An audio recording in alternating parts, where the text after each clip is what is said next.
I said, she said, all right. So she went up there and said, so I told a young man, I said, hey, listen, and I'm just thinking about this because of what you were saying about the quick response. Because if that young man does not have that contained or controlled at the older he gets, these are the young people that's getting these 40-year prison sentences because of one act. So, slamming his helmet down his end, then it's grabbing the gun and shooting as a response.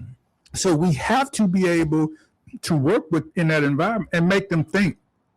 Stop, think, breathe. That's what I always tell them. I say, stop, think, breathe. And I said, when you do that, you can understand what you're feeling. And she probably took him home. Well, she was probably getting ready to take him home out of embarrassment. Oh, no question. But you stepped up and became that father figure. No question. I sit there and I said, and look, we all had, we all been in a situation where been in the car and you get your butt chewed out. Right. Right. But you're probably going home to something better, in an environment that you realize and you're probably deserving of it. Right. Well, this young man, understanding, he done threw his helmet down, basically, cursing at the coach. Well, where did he learn that from?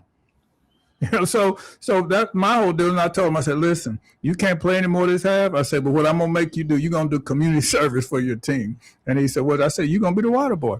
I said, so every time the timeout we call, I said, you run the water ball out there. I said, you're the best player on the team. That was the whole deal. And when you start looking at how this, the dynamic of how this is working, oftentimes the best players have that body temperament. They're volatile,